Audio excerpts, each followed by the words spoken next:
Yes, maybe, Gabriele, why are you here, or what's your work?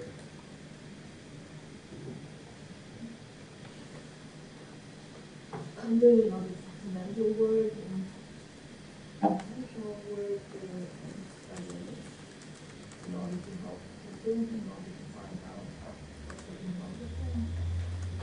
That's my work. And I'm always questioning what's wrong.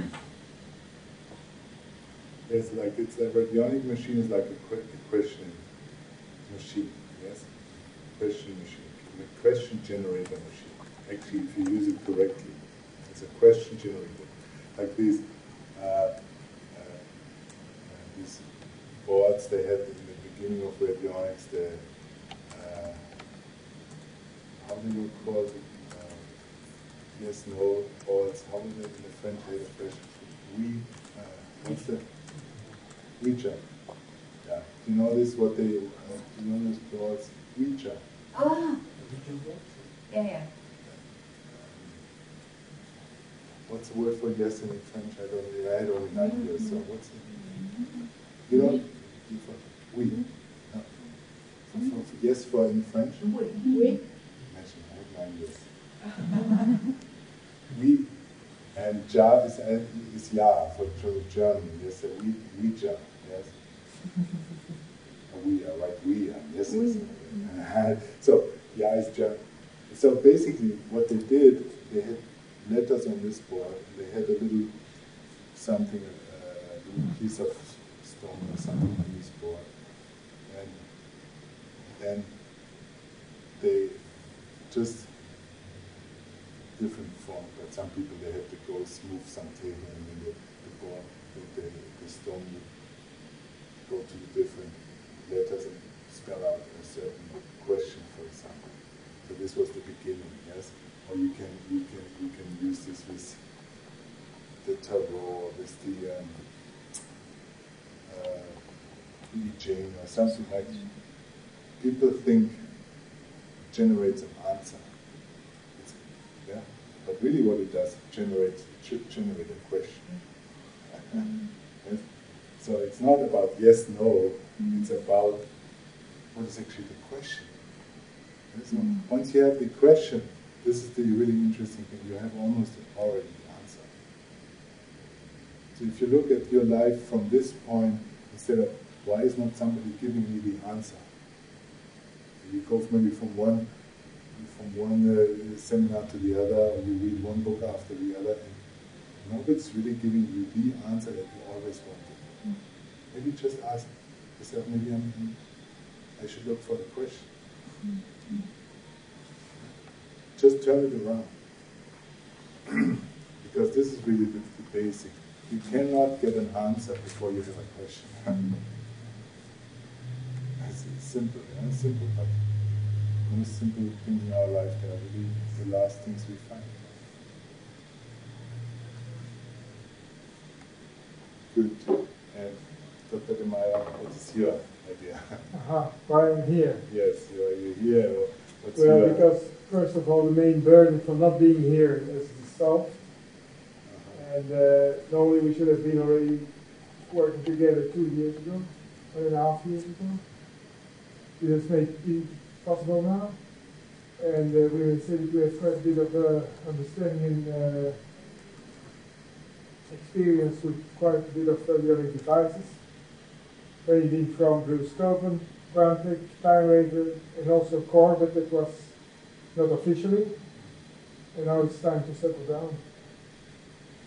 That's why we are here. And, it's really interesting. I mean, the only book I know is the Tools for Awareness. And this is really a very interesting, very fitting title. I mean, how did you come about this? I mean, nobody would think about talking about those things, like all the things maybe you can give a few keywords, what is discussed in this book. Well, the book is about, goes from Celtic tradition to new physics of global scaling, with all the radionics in between, devices and so on. And opens up consciousness, mind of the people, working with directed intent, intention. And well, that's the most important part of the book.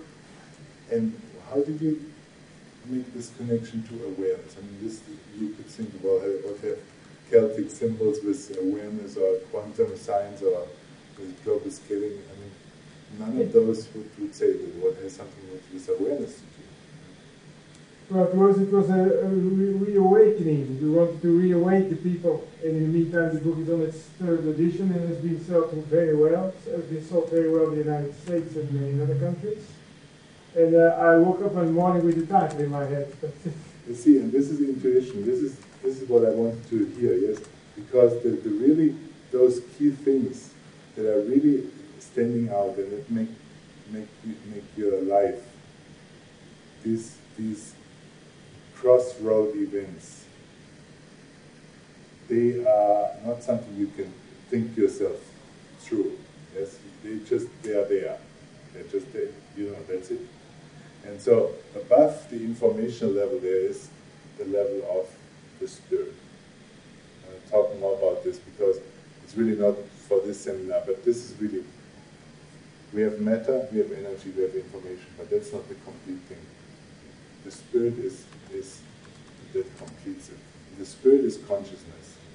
And that's also why there was always the talk about the soul and the spirit. If you ask anyone what is the difference between the soul and the spirit, they cannot tell you. It's more or less it's basically the same.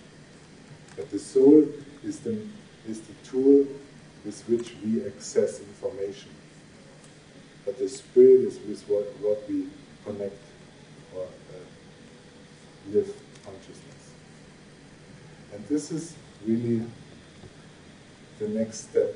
So there's really two steps. How to get from the physical matter energy level to the informational level. How to get there. And then how to get from the informational level to the spiritual level. So that's the really two key questions. Today we'll only talk about the first step. And I would say we'll make a break now. Outside 10-15 minutes. Change of attitude. Like in the Middle Ages, there were always people, they would treat the people with the bubonic plague, they would not get sick. How is this possible? Something that's so infectious, and still it would not make them sick. Yes? So what is really the, what's missing here? I miss mindset, emotions, yes, right. The information which is there. Right. So this is the conventional way of seeing disease reasons. Yes. And this is really characteristics of informational disease. Yes. For example, what's before getting fixed and then after getting fixed, yes? So what has changed really? That he got a suit, or what has changed from being this size, shape, looks to this? At least a smile. Yeah, but what made him turn it from there to there? It's information. Mm-hmm. Yes? And really, how can we see if something is an informational disease? You can see it by the fact that it does not respond to conventional or energy medicine. So that's a good hint already. Mm-hmm. Then another indicator that it's really information is that it appears spontaneously and also becomes chronic, because both is an effect out of time. Chronic means it doesn't stop, it doesn't increase, it decreases, it just is static through time. And another way of showing that it's outside of time is it's spontaneously, that it means it just suddenly appears.